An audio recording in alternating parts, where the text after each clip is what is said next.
spruce tips that are about this big. Pretty much after they get this big, they kind of have more of a bitter, piney taste, but right now they'll have more of a lemony taste. Although it's maple syrup, so honestly it's just going to taste like sugar. But for the balsamic vinaigrette, it might matter more. We'll see. Never actually done this. I'm not even really sure what kind of tree this is. They just tasted good. It's definitely a spruce though. Zoom in. Because pine trees have bundles, whereas spruce and fir trees have needles that come straight out of the branch. And there's a saying, if it's spiny, then it's a spruce. And these are pretty prickly, so I'm assuming that's what it is. There's something with fir. I think it's friendly. If it's friendly, it's a fir. Don't quote me on that. So I'm using this giant measuring cup, but the original recipe and I'll link in the bio, but it called for 4 cups of spruce tips, but we're gonna double the recipe since I'm attempting to give this to our neighbors if it tastes good. So we're gonna go to 8 cups. Eat it. Is it still going? Mm-hmm.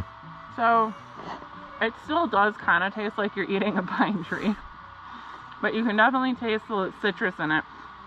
And this is really good in a lot of, or it's really high in a lot of things, but vitamin C is one of them. So traditionally this was used to get your daily dose of vitamin C.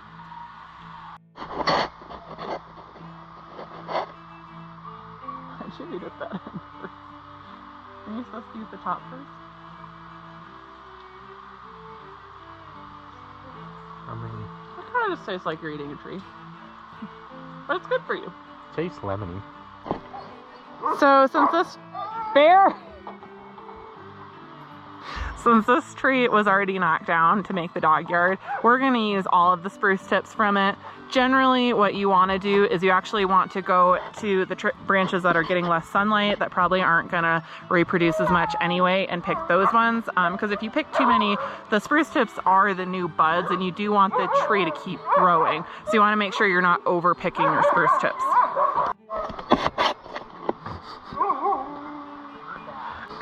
Now that we have about 8 cups, we'll take it inside and start boiling. So now we're going to actually make the spruce tip syrup. Again, I'll link the recipe below, but we're going to start with our 8 cups of spruce tips that we harvested today.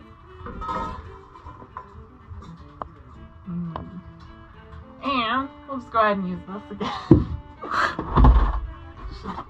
Should not make a cooking show. So now we need 4 cups of water. And if you know anything about me, you know I'm very precise with measuring things. That looks great.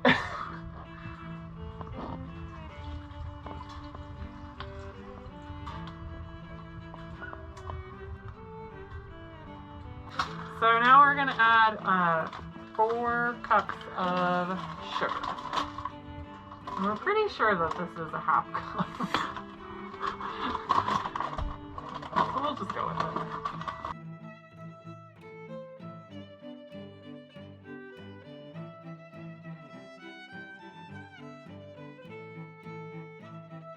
You can't even see the spruce tips anymore.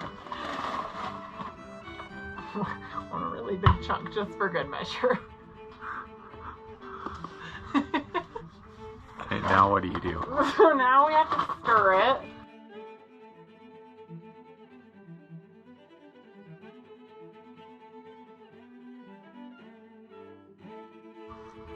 And now we're just going to boil it.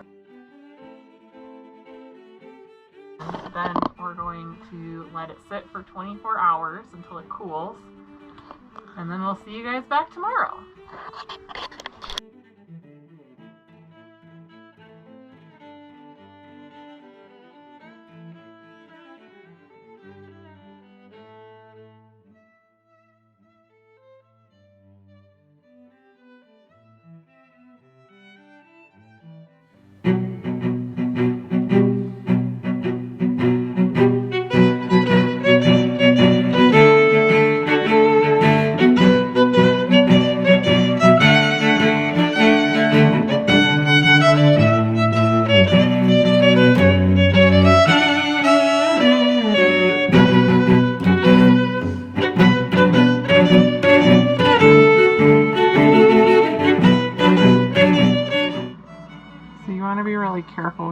pouring it in.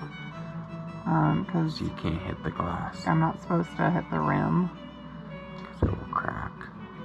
No, it's more for like sanitary purposes. Because anything that hits the rim is something that could cause it not to seal.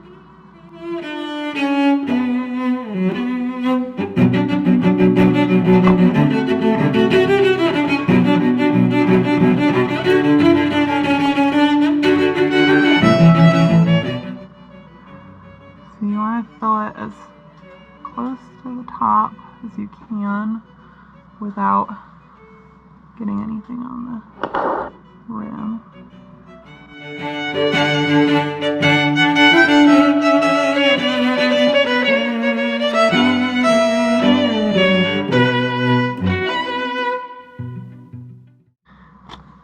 And then an important step of this is just a wet paper towel, is cleaning off the edges. Which you would do whether you spilled it like I did or not.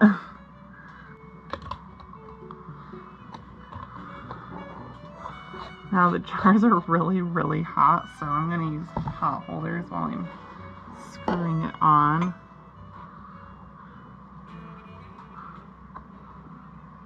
So what makes it seal? So there's some debate on the internet. Some people think that because the liquid's so hot and we've already sterilized our jars that it might seal, or that it should seal. But I'm still gonna put it in a water bath for good measure. Also, one reason behind not putting it in a water bath is because it's gonna make it cook longer. And it might darken the color, but this is just our first batch, so we're just gonna see how it goes.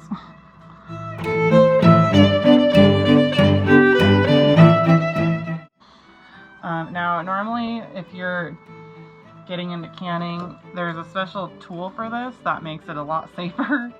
We have tongs, but if you're gonna do canning, just get the tool.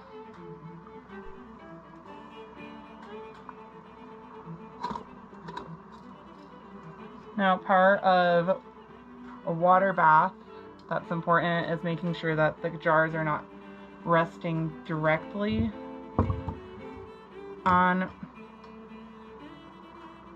the bottom, because that again will cause it to crack. So you can get special, again, you can get special equipment for this. There's a wire rack you can buy for this, but you can also just put some of the bands from your cans on the bottom, and that works too. And now that our jars are in there, we're just going to fill it up so that there's at least 1 inch of water over the lids, but 1 to 2 inches is good. How long does it stay in there? So then we'll boil this for, I think it's 5 minutes. I'm gonna double check my recipe. And then we have to let it boil first, and then once it's boiling, you let it boil for 5 minutes. And then you remove it from the heat, you let it settle, and then you take it out. And if you did it correctly, once the cans cool, the cooling action will actually suck the top of the can in, and you'll hear a pop, and that's how you know it's sealed correctly. Is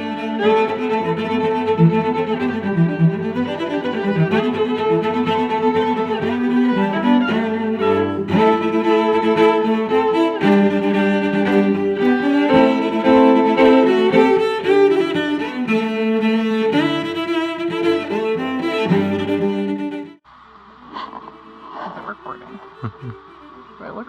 I have mud all over my feet. I hate the mud, Michael. It's everything awful. Yeah, it does. Does it look really bad? Hold on. The lighting's kind of weird, but I'm gonna do that.